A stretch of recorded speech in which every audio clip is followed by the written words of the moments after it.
Y ahora, así como Jesús fue la propiciación de Dios para levantar la maldición sobre la muerte que estaba sobre nosotros, la condena que estaba sobre nosotros, existen en la Escritura muchos principios de Dios para distintas cosas. Pero hoy día, ahora yo me voy a centrar en hablar principios de Dios que tienen que ver con tus finanzas, con mis finanzas. ¿Cuáles son esas enseñanzas? ¿Cuáles son esos principios? ¿Cuáles son indicaciones de Dios en esta área? Lo primero quiero decirte que los principios de Dios que vamos a ver están enfocados en lo que te estoy diciendo. Tenemos que conocer los principios de Dios para que podamos gustar la libertad de ser bendecidos por Dios y tenemos que creerlo y practicarlos. Si te vas de aquí conociéndolo y no lo haces, no va a pasar nada, absolutamente nada. Te voy a dar un principio que está en la Biblia. No tiene que ver con las finanzas, pero está ahí para que puedas entender lo que es principio. Principio es algo que es el inicio de algo. Pero en el fondo lo que está diciendo, si haces eso, va a pasar esto otro. Eso es un principio, está en todas las Escrituras. Hay un principio que estaba muy presente en el Nuevo Testamento, el principio del servicio, donde dice que el mayor en el reino de Dios es el que sirve. ¿Se dan cuenta que eso es un principio? O sea, si yo quiero llegar a los cielos y quiero ser alguien en el reino de Dios, tengo que servir. Y si tú lo haces, efectivamente Dios te va a levantar. Eso pasa. Eso pasa. No tienes que calcular, no tienes que hacer carrera, no tienes que chaquetear a nadie, sencillamente pasa. Otro principio que vemos en la Escritura, que es casi ridículo, mejor es dar que recibir. Si se dan cuenta, los principios de Dios son absurdos, son totalmente ilógicos y normalmente si lo empezamos a razonar, no dan el ancho. Porque sencillamente se creen y se obedecen. Eso es lo que está de fondo detrás de un principio. Porque en lo natural, ¿qué es lo que quiere el ser humano? No quiere servir, quiere que lo sirvan. Eso es lo normal. Y el ser humano no quiere dar, quiere que me den. Eso es lo que nos nace. Por eso te das cuenta que los principios son contrarios a lo que el ser humano quiere. Vamos a ver el primer principio. Es el principio del primogénito. Es enseñado en la Biblia por Dios mismo. A través de Moisés, Dios mismo le da al pueblo de Israel este principio, este inicio. Si quieres bendición, inicia por aquí. Eso es lo que él está diciendo, literalmente.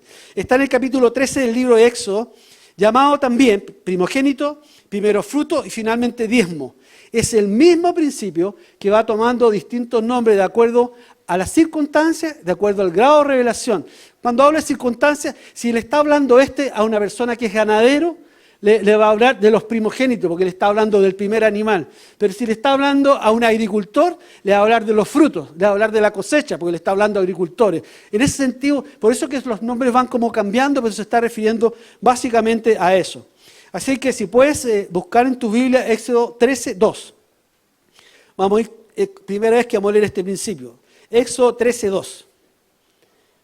Dice así: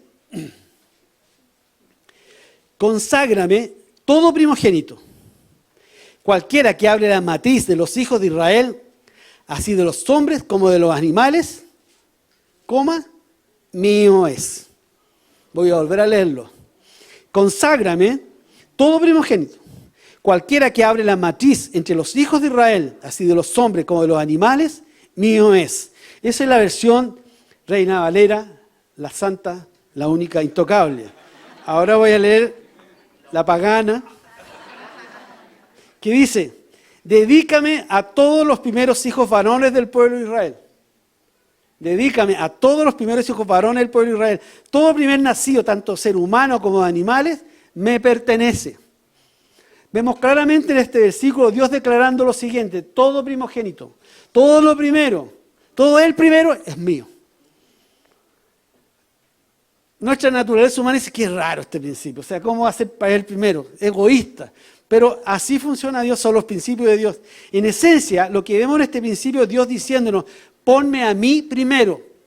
Ponme a mí primero. Esa es la esencia de este principio si queremos ser bendecidos por Dios. En esta declaración Dios establece, además, detrás de esto hay un antecedente financiero. ¿Qué tiene que ver con las finanzas? Mucho. Porque en esa época las personas ganaban su sustento no con la transferencia que te llega a ti, no con el cheque que te llega a ti. Su sustento tenía que ver con los animales que le nacían a las crías o con los frutos que tenían de las cosechas. Así que cuando lo dice, dame el primer animal, le está diciendo, dame la primera parte del sueldo que recibiste. Eso es lo que está pasando. Por eso que tiene que ver con la finanza. Cuando le dice, entrégame las primeras manzanas de tu árbol, está hablándole exactamente de eso. Porque esa era tu utilidad, ese era tu sueldo, dámela a mí, para que yo te bendiga. Esa parte bendice al resto de lo que viene después. lo pueden ver claramente la relación que hay en este principio del primogénito con las finanzas. Era el sueldo de ellos y tiene que ver con nuestro sueldo en el tiempo actual. Pero esto no es la única declaración de Dios en la Escritura sobre este principio. 16 veces está en la Biblia, 16 veces está el principio del primogénito enunciado por Dios para que el pueblo pudiera entender que esto es una verdad de Dios y esto es lo que trae la bendición de Dios. Cuando tomamos algo como de Dios y solamente estamos pensando en un versículo aislado, eso se llama pretexto. Porque tomamos un versículo fuera de contexto para decir lo que yo creo que tiene que ser. Y ahí tenemos que tener mucho cuidado con eso.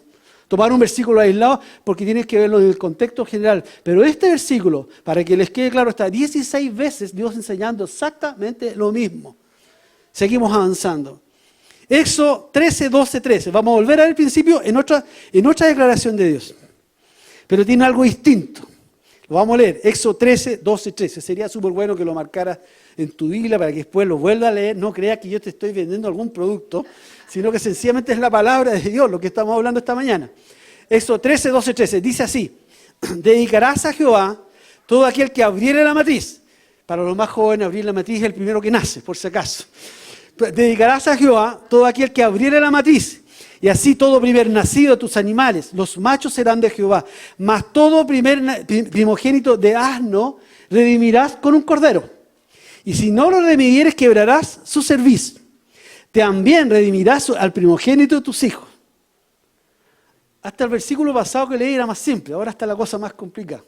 Algo se agregó, algo se pasó, así que lo vamos a volver a leer para que podamos tener entendimiento de qué es lo que Dios nos está diciendo aquí. Éxodo 2, 13, 12, 13.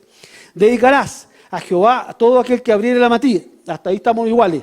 Y a todo primer nacido de tus animales, estamos iguales. Los machos serán de Jehová. Mas todo primogénito de asno redimirás con un cordero. Aquí cambiamos. Y si no redimieres, quebrarás su cerviz, lo matarás. También redimirás al primogénito de tus hijos. ¿Qué es lo que pasa aquí? ¿Qué es lo que hay aquí? Se ha dicho con razón que el Antiguo Testamento es una vista velada de lo que es el Nuevo Testamento. De alguna manera, todas las leyes que Dios estableció con el pueblo de Israel eran lo que iba a pasar finalmente cuando viniera Jesús. La mayoría de estas leyes están con la proyección puesta en Cristo. Todavía el pueblo no tenía la promesa de Jesús, todavía no entendía, ni siquiera veía la necesidad de un Salvador espiritual. Dios es un Dios que se revela en forma progresiva, va hablando al pueblo de acuerdo a lo que el pueblo entiende, a la cultura, a la civilización. Se mete en nuestro tiempo con palabras de este tiempo. Así lo hace Dios. Y por eso es que podemos escucharlo y entendernos. Si nos hablaran un castellano antiguo, por mucho que sea palabra, no entenderíamos ni una. Estaríamos más desubicados que las profecías que recibimos de la Jenny, todavía no lo entenderíamos. Todavía estaríamos pensando, ¿qué palabra querido decir? ¿Qué es lo que esta palabra? Estaríamos en eso. Entonces Dios hace eso. Entonces lo Antiguo Testamento es un adelanto de lo que va a ser el Nuevo Testamento. Y de acuerdo a esto, en el Antiguo Testamento, el primogénito, para que quede claro, y este es el resumen, el primogénito o se sacrificaba o se redimía.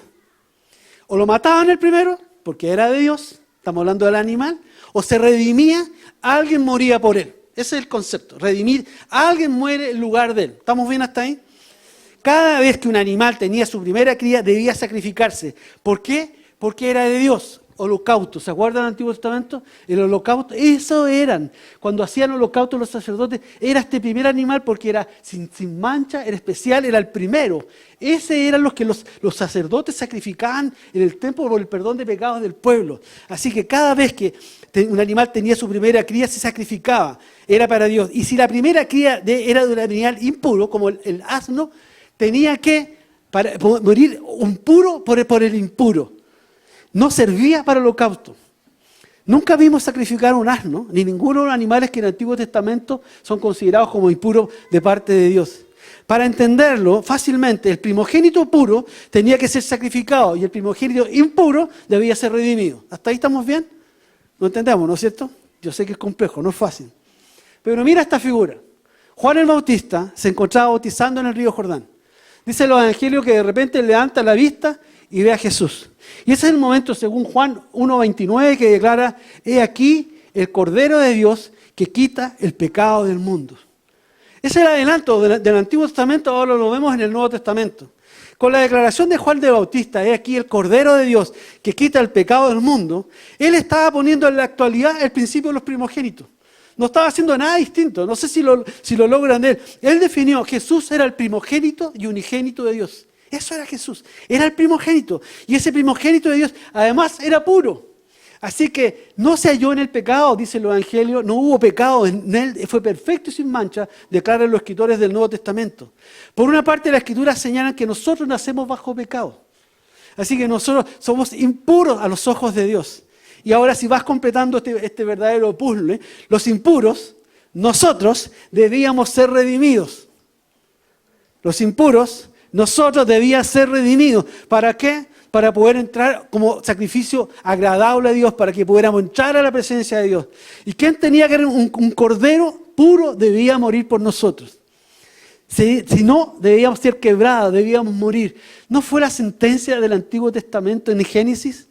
Que la maldición vendrá, la muerte estará sobre ti. Pero ahora Dios proveyó primero en el Antiguo Testamento y a través del primogénito nos lleva al Nuevo Testamento diciendo que el primogénito de Dios puro va a morir por nosotros los impuros para que tengamos vida. No morimos si tenemos a Cristo en nuestro corazón. Pero se agrega más con respecto a este principio. Es un principio de fe.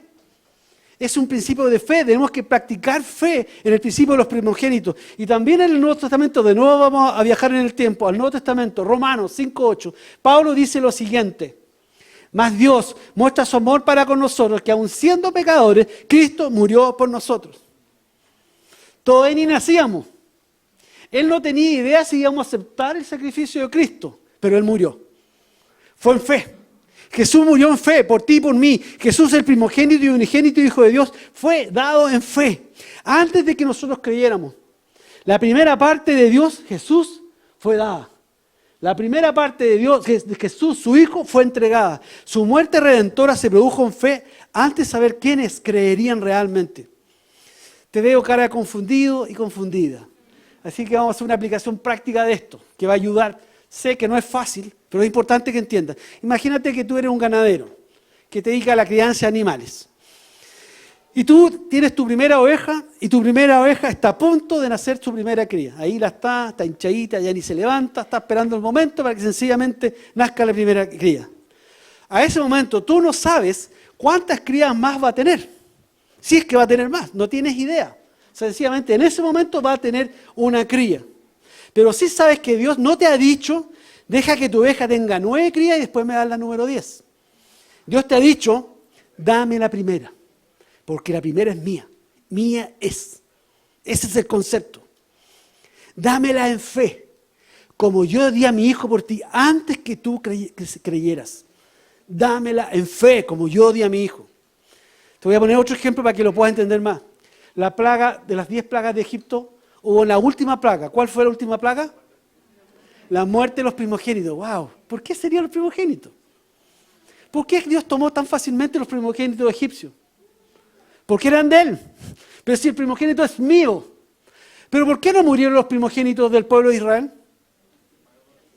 Porque un cordero puro y sin mancha murió por ellos. Fueron redimidos. ¿Lo logras ver? ¿Logras ver que es un principio que ha seguido funcionando siempre? Aún en la vida cristiana actual. Otro ejemplo. Recuerda, el pueblo de Israel caminó por el desierto con la promesa de la tierra prometida. Sabemos que el camino original era corto, finalmente hace 40 años. Pero cuando finalmente Moisés había quedado en el camino, murió en el monte, nunca pudo entrar a la tierra prometida. Entran y la primera ciudad que tienen que conquistar se llamaba Jericó. La primera ciudad. ¿Y qué es lo que sucedió ahí? Dios les dijo, no tomen ninguna cosa, ningún botín de eso, no la saquen, para curvar términos actuales. No saquen esa ciudad.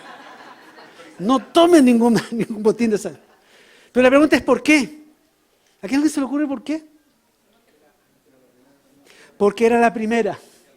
La primera ciudad conquistada, eran los primeros frutos de la ciudad, de todas las que conquistarían los judíos al entrar a la tierra prometida. Era la primera. Esto está en Josué 6:18, se lo leo. Dice Dios al pueblo, no se queden con ninguna cosa que esté destinada para ser destruida, pues de lo contrario, ustedes mismos serán destruidos por completo y traerán desgracia al campamento de Israel. Mira qué importante, yo lo quiero volver a leer, porque fíjate que se está repitiendo exactamente lo mismo que está en Deuteronomio y lo que Dios nos ha dicho. ¿Es bendición o es maldición? ¿Es bendición o es maldición? No hay término medio. Josué 6:18. Voy a ir parando. No se queden con ninguna cosa que está destinada para ser destruida, pues de lo contrario, ustedes serán destruidos por completo, ustedes serán malditos. No se queden para que sean bendecidos. Porque si toman algo, son bendecidos. No tomen lo primero, no tomen lo de Dios. Eso es lo que nos está diciendo. Y traerán desgracia a todo el campamento. Dios nos dijo, tráigame el oro de la ciudad y quédese con el resto. Esa ciudad es mía. Eso es lo que dijo Dios. Tampoco Dios dijo, conquisten 10 ciudades y me dan una. Dame la primera. Es lo que dice claramente en la Escritura. ¿Logras ver el principio del primogénito funcionando siempre? No es una cosa antigua, no es algo que tenga que ver con el pasado, es algo actual. Dios es primero. Eso requería fe para los israelitas. Imagínate, después de 40 años, habían muerto mucho en el desierto. Al fin veían la gloria, esa promesa que escucharon 40 años atrás, que los abuelos, los papás le contaban, ahora estamos aquí. Y cuando sienten que llegaron a la tierra y nosotros vamos a ser dueños de todo esto, Dios le dice, para, lo primero es mío. Imagínate la ansiedad que se ha provocado en ellos. ¿Cómo se habrán sentido como seres humanos? Ellos querían fe para entregarle a la ciudad a Dios. Y para dar a Dios también requiere fe. Porque tú das antes de que sencillamente venga la bendición. Eso se produce antes. ¿Recuerdas lo que sucedió en esta historia de Jericó? Hubo un hombre, cuyo nombre era Acán, que tomó y guardó del botín. Desobedeció. ¿Y qué es lo que sucedió? ¿Qué sucedió? Fueron destruidos por maldición. Josué, eso si lo querés leer después, está en Josué, que está sentado ahí, no, nada que ver. Josué 7 de 1 al 13, Josué 7 de 1 al 13, encuentras el momento en que Acán hace eso y trae la maldición sobre el pueblo. Lo que había dicho Dios, no tomen nada porque va a haber desgracia, se cumplió porque alguien tomó lo que era de Dios, la primera ciudad. Eso es el diezmo, eso es el primogénito. ¿Es bendición o es maldición? ¿Es consagrado Dios? Apártame, conságrame la primera parte, o es maldito. No hay término medio. En la Biblia el diezmo es eso, de principio a fin. Es levantar la maldición con el primogénito, con la primera parte, para que el resto sea bendecido. Con la primera parte, con lo primero tú levantas la maldición sobre esta área de la finanza para que haya la bendición de parte de Dios. Se requiere fe dar lo primero. Y esta es una de las causas principales por las cuales el pueblo de Dios, los cristianos, no gozan de las bendiciones de Dios en lo económico. Luchan sacando cuentas, tratando de hacer ahorro y nunca ven la bendición en las finanzas porque sencillamente no creen, porque están esperando dar cuando tengan.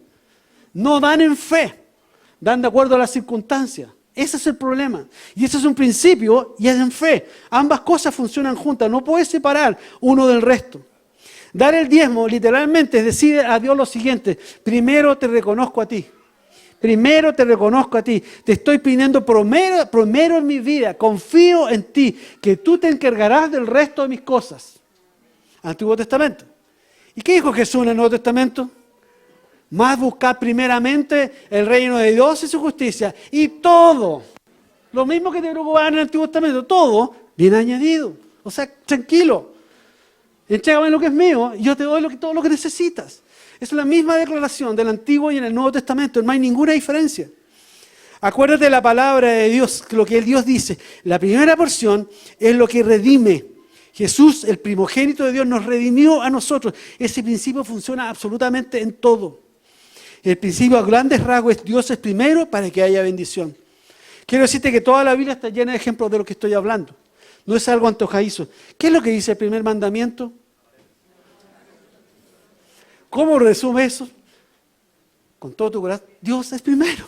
Con todo corazón, con toda tu mente, con todo de todo al Señor. Primero, ponlo primero y ahí vas a estar yo. Vamos a ver otra. ¿Dónde más está? Dios nos pide congregarnos, guardar un día para Él. El domingo. ¿Qué es lo que es el domingo? El primer día de la semana. Así que lo que estamos diciendo a Dios con nuestro tiempo, ahora no con las finanzas, yo te reconozco en mis tiempos y te pongo primero para que mi semana sea bendecida. Pero la mayor parte de las personas bendicen el día lunes porque ese es el día para ellos donde lo dan primero para sus negocios, para su trabajo, para la familia. Otros lo hacen con el día viernes, pero Dios nos dice, el primer día de la semana es mío. Guárdalo para mí. Segundo principio. ¿Quedó más claro? Principio primogénito. Segundo principio, primero frutos. Este es otro de los principios que hay en el Antiguo Testamento relacionado con las finanzas. Quiero volver a recordar que hay muchos más principios de finanzas, yo estoy hablando de unos pocos, que hablan cómo Dios puede bendecirnos a través de las finanzas. Este es otro de los principios de las finanzas que ya va más allá que el primogénito, que le pertenece a Dios, sino a los primeros frutos. Y lo mencioné hace un rato atrás, en la época del Antiguo Testamento, las personas básicamente tenían bienes e ingresos referentes a dos profesiones, o ganaderos o agricultores. No era mucho la variedad, bueno, otro era cuatrero, pero no era una profesión. Los que saqueaban, pero había, claro que había, si eso existía. Hay varios pasajes en el Antiguo Testamento que es lo mismo. Si es la misma historia, no hay ninguna diferencia. En esa época muchas personas obtenían bienes e ingresos de las cosechas. Su vida dependía de ella. Y aquí Dios le da esta palabra muy especialmente a ellos. Está en Éxodo 23:19. Éxodo 23:19. Búscalo para que lo marques en tu Biblia. Éxodo 23:29. Es muy interesante este principio que está aquí. Dice lo siguiente: las primicias de los primeros frutos de tu tierra traerás a la casa del Señor. Voy a volver a leerlo. Las primicias de los primeros frutos de tu tierra traerás a la casa del Señor tu Dios. Hay que leer con atención este versículo, porque ¿qué es lo que dice realmente? Lo más fácil es decir que los primeros frutos son de Dios, pero no dice eso. Dice las primicias de tus primeros frutos. ¡Wow! Se puso más denso esto. Las primicias de tus primeros frutos. Y ahí hay una diferencia. Porque Dios es así. Esas son sus formas, no son las formas de Dios. Lo que está diciendo, no es lo que Dios dice, dame tus primeros frutos porque son míos. No está diciendo eso. Le está diciendo, Leo, ¿sabes qué? Yo te estoy hablando que me des lo primero de lo primero. Lo primero de lo primero. Y esto quiere decir que lo segundo, lo tercero, los últimos frutos no son aceptables para mí, Leo. Yo quiero ser el primero. Eso es lo que Dios nos está diciendo. No es la 10ª parte de tus primeros frutos. No es la 10ª parte de tus primeros frutos, sino que es la primera parte de los primeros. El apóstol Pablo toma de nuevo, vamos al Nuevo Testamento, viajemos en el tiempo, toma de nuevo el concepto y lo ve en Romanos 11:16. Dice lo siguiente, Romanos 11:16. Si las primicias son santas, también lo es la masa restante. Y si la raíz es santa, también son las ramas. ¡Qué delicado es Dios! Estamos hablando de Dios, estamos tratando no con una persona, estamos tratando con el Señor. Vamos a hacer una aplicación práctica breve para tratar de entender este concepto. Si hablamos de dinero, porque puede aplicarse en otras circunstancias, si hablamos de dinero, lo que nos está diciendo, lo primero que gastamos es el diezmo. El diezmo era lo primero, pero lo primero, la primicia de lo primero que gastamos es el diezmo. Eso es lo que Dios nos dice. Esto si es que creemos y le creemos a Dios. Porque pudiera ser que no lo queramos, pero ¿qué es lo que hay detrás de esto? ¿Cuál es la lección de este principio? ¿Qué es lo que Dios está tratando de decir con esto? Que Dios ve nuestros corazones. No hay ninguna otra más explicación para este principio. Dios está diciendo, no se trata solamente de que me des el diezmo. Tú puedes cumplir religiosamente contigo, pero yo sé por qué tú lo estás haciendo. ¿Qué es lo que hay detrás en tu corazón? Porque yo estoy detrás de tu corazón, yo no estoy detrás de tu plata. Es tu corazón el que yo amo. Es tu corazón el que yo quiero. Y quiero que me conozcas como soy. Eso es lo que hay detrás. Lo que Dios está diciendo, si me das lo primero de lo primero, agrada a mi corazón. Porque sí entiendo que realmente me amas a mí. Y tú te das cuenta que realmente me amas a mí. No lo estás haciendo porque es una ley. No lo estás haciendo por un compromiso. O no lo estás haciendo porque, como contaba mi experiencia el domingo pasado, estás puesta a la tabla de los que diezme y no quieres salir ahí. No, lo estás haciendo porque realmente entiendes, me amas y me pones primero antes que todas las cosas. ¿Se entiende? Una cosa es que se entiende y otra cosa es que lo practiquemos, pero se entiende. Me conformo que se entienda. ¿Qué otras preguntas hay? Traté de ser lo más práctico posible. ¿Qué otras preguntas hay en torno al tema del diezmo? Y saqué algunas. Una de las preguntas que la gente, yo la he escuchado. Pero el diezmo yo lo doy a Juanito Pérez. O lo doy a la causa de no sé qué, ni no sé cuánto, y etcétera. Pero si vas al pasaje que leímos recién, puedes volver atrás, Éxodo 23:19, donde está hablando de las primicias de los primeros frutos. Si lo vuelves a leer, ¿qué es lo que dice completo? Éxodo 23:19. Las primicias de los primeros frutos de tu tierra, ¿a dónde van? Traerás a la casa del Señor tu Dios. Así que la Escritura es sumamente clara, ¿dónde va a parar esa parte? No dice que podemos darlo como caridad o a un necesitado. Hemos hablado harto de la justicia. No te está diciendo que ocupes lo que es de él, te está diciendo que ocupes lo que es tuyo. No dice que lo podamos dar a un ministerio de televisión o de internet o a un misionero que tú conoces, porque dice que te lo traerás a la casa del Señor tu Dios. Pero no es la única. Lo dice en Malaquía, a través de Malaquía también nos indica sobre el destino de nuestro diezmo, Malaquía 3:10. Este pasaje es muy conocido, está puesto en los sobres de diezmo, en todas partes. Malaquía 3:10, ¿qué dice? Traed todos los diezmos al alfolí y haya alimento en mi casa. La mayoría de las veces a mí me enseñaban que el alfolí era como había que echarlo en el ofrendero. Pero la verdad es que el alfolí no piensa ser ofrendero. El alfolí era un lugar como una especie de granero, establo, donde la gente llevaba el primer primogénito, llevaba sus primeras cosechas y ahí lo guardaban. Lo interesante es que es a mi casa. Literalmente dice, traerás a la casa del Señor tu Dios. Y no, del Señor tu Dios. O sea, realmente ese es el lugar. Malaquías dice, traed todos los diezmos al alfolí y haya alimento en mi casa. Esa es la casa de Dios. Es muy bueno donar cosas para los necesitados, para los misioneros, apoyar la obra ahí donde tú quieras, pero eso lo debe hacer con la ofrenda, no se hace con el diezmo. Lo haces con tu parte. Acuérdate que la primera parte, el primogénito, es de Dios. El diezmo es de Dios. ¿Qué otra pregunta hacen con frecuencia los cristianos y no cristianos? ¿Por qué vamos a dar? ¿Qué es lo que realmente hay que dar? Porque en otras iglesias dan el 1%, el 2%, el 3%. ¿Por qué piden tanto aquí? ¿Te suena, no? Tal vez alguien esté pensando, hasta ahora me salvé, estoy libre, no soy ni agricultor ni ganadero, así que chao diezmo, hasta aquí llegó. Pero no importa de dónde venga nuestra ganancia, acuérdate que es un principio. Lo que Dios nos está diciendo, si viene de tu profesión, si viene de tu negocio, si viene de tu empresa, el principio sigue siendo el mismo. Lo primero que recibes, la primera parte es de Dios. Pero ¿cuál es la cantidad? Levítico 7:23. Dice, y el diezmo de la tierra, así de la simiente de la tierra, como de los frutos de los árboles, de Jehová es cosa dedicada a Jehová. Dedicación es sagrado, consagrado a Dios. De Jehová. El diezmo, si vas a cualquier diccionario, métete en el Google, 10 partes. 10 partes, décima parte. Eso es el 10%, no hay vuelta que darle. Deuteronomio 14:22. Dice así. Mira la palabra que use. ¿Quién sabe la traducción de la palabra indefectiblemente? No la he buscado. Pero dice esa palabra y me suena fuerte. Dice, indefectiblemente diezmarás. En cualquier caso. ¡Wow! Eso suena más fuerte todavía. Porque son muchas las explicaciones para no diezmar.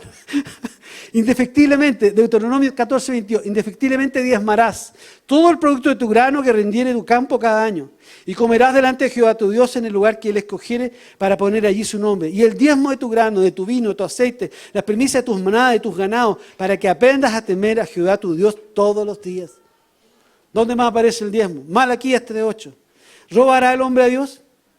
Pues vosotros me habéis robado. Y dijiste, ¿en qué te hemos robado? En vuestros diezmos y en vuestras ofrendas.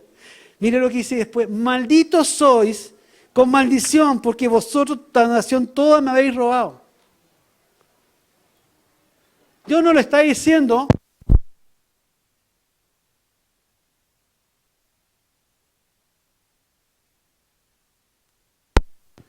Ahí volvió.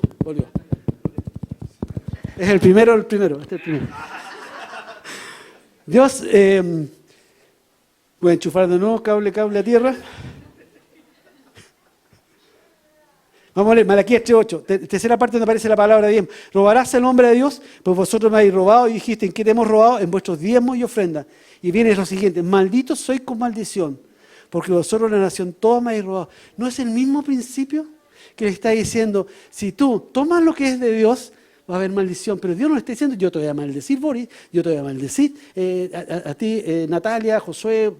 No, lo que te va a pasar es que no va a estar la bendición sobre ti y el enemigo va a tomar tus finanzas. Eso es lo que está diciendo. No va a haber, si tú no das lo que es de Dios, va a haber maldición. No hay otra explicación para eso. ¿Está vigente el diezmo? Esta es una gran discusión. Hay líneas completas teológicas que demuestran, iglesias que predican que no hay que dar diezmo. Muchas personas argumentan que el diezmo es de la época de la ley. Es parte del Antiguo Testamento. Así que ahora estamos bajo la gracia, porque estamos en el tiempo del Nuevo Testamento y no hay que dar el diezmo. Es muy claro que muchas cosas fueron definidas por Dios en la ley. Muchas cosas fueron pasando en el tiempo y cuando vino la ley tomó forma y quedaron dentro de la ley. Pero estaban mucho más allá de la ley. No está en discusión eso.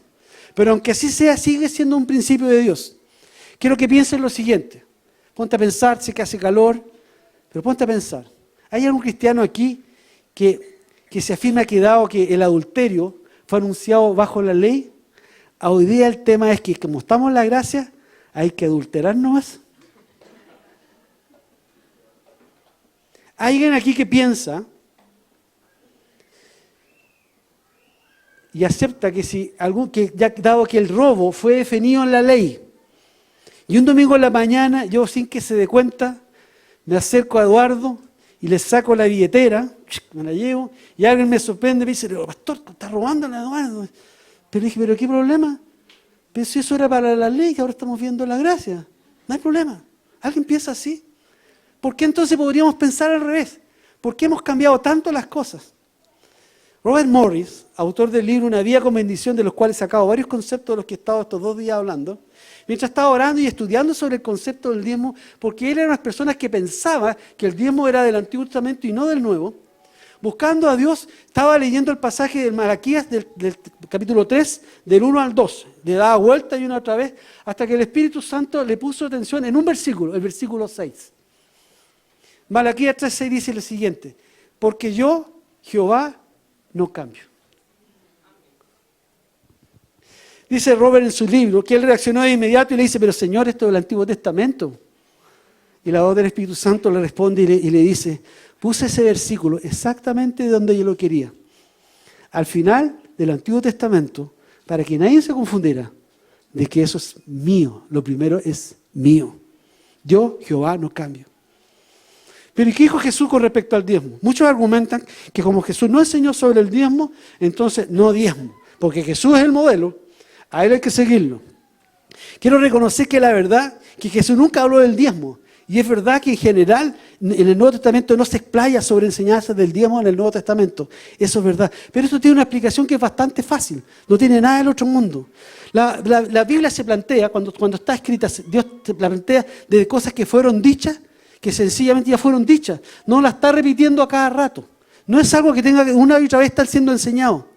¿Para qué? Los oyentes de la época de Jesús eran los mismos oyentes, eran descendientes de los oyentes de la época de Moisés y todos los que irían después. Así que sabían perfectamente todos los mandamientos de Dios, todas las leyes de Dios. Es más, los niños de esa época se educaban en la sinagoga, así que ellos estudiaban, aprendían a leer y aprendían a estudiar a través de los profetas, a través de la Torá. Eso era lo que usaban en ese entonces. Así que no había necesidad de repetir algo que ellos ya sabían. ¿Para qué enseñar algo que ya es sabido? Y si te das cuenta, no solamente del diezmo prácticamente no es tocado en el Nuevo Testamento. La mayor parte de los mandamientos no son nuevamente mencionados, salvo tangencialmente. No codiciarás. ¿Cuántas veces en el Nuevo Testamento aparece no codiciarás? Creo que hay un pasaje donde se da a entender que no hay que ser codicioso.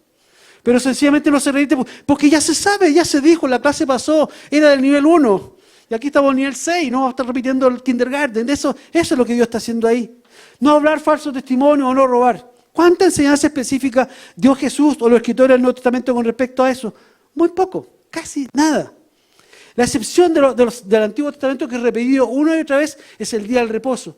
Pero no es porque Jesús quisiera repetirlo, era porque había una secta que había hecho el día del reposo como algo mayor que a Dios. Por eso aparece el día del reposo. No porque fuera importante enseñarlo nuevamente.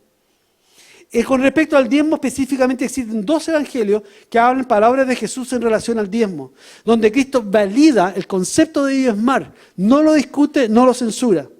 Y en ese diálogo tan amoroso que tenía Jesús con los fariseos, le dice en Mateo 23:23, ¡ay de vosotros, escribas y fariseos hipócritas!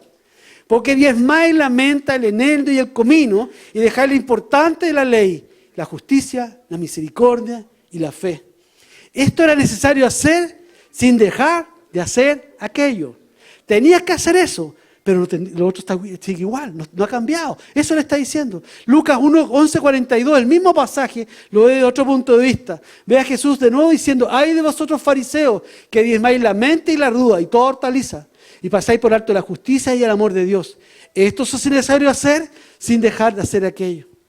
Si Jesús no hubiera querido que el concepto del diezmo siguiera, Jesús podría haber dicho, ¿para qué diezman? Fariseos, ¿para qué diezman? Solo hagan justicia, hagan misericordia, tengan fe y todo va a estar bien. Hey, que no cachan que estamos en el Nuevo Testamento. Ya no es esto, ya no pasa. Jesús validó todos los conceptos que tienen que ver con el diezmo, porque no solamente se diezmaba con respecto a las utilidades. Pero ¿qué es realmente el diezmo? En la Escritura hay principios que son eternos y dar el diezmo claramente es un principio desde el Génesis al Apocalipsis. Del Génesis al Apocalipsis está el concepto del diezmo. Un principio es una verdad que si la practicamos y obedecemos, sobrenaturalmente trae una bendición. No es calculado, no es pensado, lo voy a hacer así, no usa ninguna tabla de nada, sencillamente sucede. La primera vez que se menciona la palabra del diezmo en el Génesis está en Génesis 14, 20. Imagínense el tiempo atrás. Génesis 14, estamos en la época de Abraham. Ahí. Y relata un pasaje donde Abraham se encuentra con un rey llamado Melquisedec, cuyo nombre es rey de Salem, sacerdote del Dios Altísimo.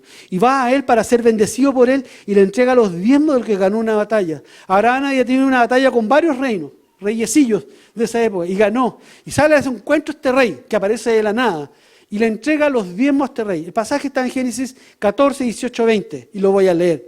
Dice así, entonces Melquisedec, rey de Salem, sacerdote de Dios Altísimo, sacó pan y vino, y lo bendijo diciendo, bendito sea Abraham del Dios Altísimo, creador de los cielos y de la tierra, y bendito sea el Dios Altísimo, que entregó tus enemigos en tu mano, y le dio a Abraham los diezmos de todo. ¿Quién le dijo a Abraham que tenía que diezmar? Dios. ¿Quién era Melquisedec? Su nombre, rey de Salem, rey de paz. ¿Quién tiene el nombre, rey de paz? ¿Quién puso el pan y el vino? Jesús. Era un adelanto de Jesús mismo. Hebreo, lee Hebreo, ahí está escrito claramente, que era Jesús mismo que se presentó. ¿Y qué hizo Abraham? Automáticamente le ofreció los diezmos. Lo primero te lo entrego a ti. Pero sigue la historia, Jacob. Génesis 28, 22, 20. E hizo Jacob voto diciendo, si fuere Dios conmigo y me guardare en este viaje en que voy y me diere pan para comer y vestido para vestir, y si volviere en paz a la casa de mi padre, Jehová será mi Dios. Y esta piedra que he puesto por señal será casa de Dios, y todo lo que me dieres, el diezmo apartaré para ti. Claramente Jacob todavía no había leído el principio del primogénito porque no hubiera puesto tantas condiciones. Él no tenía, todavía no sucedía eso, pero tenía el concepto que lo primero era para Dios. Pero vamos a retroceder en el tiempo. Génesis 4. Hay dos personajes que se llaman Caín y Abel, hijos de los primeros padres, de Adán y de Eva. Y hay un pasaje muy notable aquí, que si bien es cierto, no aparece la palabra diezmo, te va a entender, aquí está el principio de Dios. Génesis 4, 3, 5, dice así, y aconteció que andando el tiempo, Caín trajo del fruto de la tierra una ofrenda a Jehová. Y Abel trajo también de los primogénitos sus ovejas, lo más gordo de ellas. Y miró Jehová con agrado a Abel y a su ofrenda, pero no miró con agrado a Caín y a la ofrenda suya. Y se ensañó Caín en gran manera y decayó su semblante. Por años me pregunté, yo sé que muchos cristianos se lo han preguntado, ¿por qué el Señor miró con agrado a Abel y a Caín no? Mal que mal, Caín también estaba dando, lo mismo, uno era agricultor, el otro era ganadero, ambos estaban dando. ¿Cuál fue la diferencia? Cuando vemos lo que hizo Abel, él entregó el primogénito y el mejor. El primogénito, el más gordo, dice literalmente, eso lo llevó a Dios. ¿Qué es lo que Dios vio? El corazón de Abel. Pero ¿qué es lo que hizo Caín? Si bien es cierto, no dice que no fuera lo primero, pero dice, andando el tiempo. Cuando me dio la gana, cuando en algún momento pesqué de algunas cosas que yo tenía que dar y se las voy a llevar a Dios. Eso es lo que uno ve ahí. Ve que uno tenía claro que lo primero que se produjo era de Dios y el otro sabía que había que dar. Tenía ese concepto. Abel con su ofrenda declaraba que Dios es primero. Ese es el principio. Caín pensó que dando algo estaba bien. Caín no sabía que Dios no necesitaba su ofrenda. Era al revés. Él necesitaba la bendición de Dios. Y ahí está la diferencia. En cierto sentido, el principio se remonta aún más que la historia de Caín y Abel. Génesis 2, del 15 al 17. Vemos en Génesis 2, del 15 al 17, la creación misma. Cuando Dios está creando, ya tiene todo creado, pesca a Adán y le muestra la creación y le da una indicación. Génesis 2, del 15 al 17. 15. Tomó pues Jehová Dios al hombre y lo puso en el huerto de Edén, para que lo labrara y lo guardase. Y mandó Jehová Dios al hombre, diciendo, atención, de todo árbol del huerto podrás comer, mas del árbol de la ciencia, del bien y del mal, no comerás, porque el día que comieres, ciertamente morirás, maldito. Es el mismo concepto, ¿lo logras ver? ¿Lo ves ahora? Ese árbol es para mí, está apartado, no tomen lo que es mío, lo que Dios le está diciendo. Al dar Dios la administración del huerto de Edén, Dios le dio de todos los árboles, pero había uno que no tenían que tocar. Administrar fielmente significaba no tocar ese árbol. Podían hacer lo que quisieran con el resto de la creación, pero no toques ese árbol. Adán y Eva, al desobedecer, desataron la maldición sobre la creación y sobre la tierra. Adán y Eva, al comer del árbol de Dios, actuaron como dueños y no como administradores. Dios les había dicho, señorense, administren para mí, no apropiense. Y ellos se apropiaron de lo que era de Dios. Es exactamente lo mismo con el diezmo. ¿Actuamos como dueños de lo que tenemos o actuamos como administradores? ¿Ponemos bendición o ponemos maldición? Quiero terminar diciendo lo siguiente. El diezmo es, en resumen, una declaración muy práctica de quién es Dios, si es primero en mi vida o no.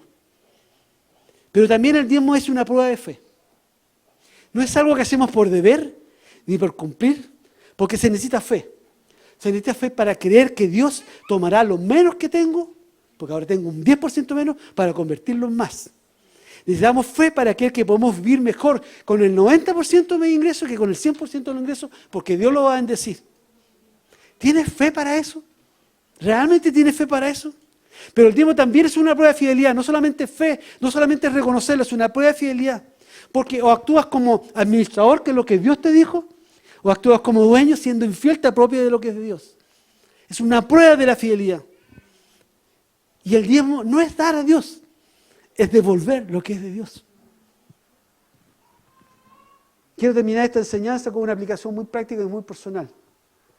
Quiero retomar el versículo que iniciamos, Éxodo 13, 2, donde hablamos, cuando dice lo siguiente, dedícame, este es el primer versículo que leímos hoy día, dedícame a todos los primogénitos hijos varones del pueblo de Israel. Todo primer nacido, todo, tanto ser humano como animales, me pertenece.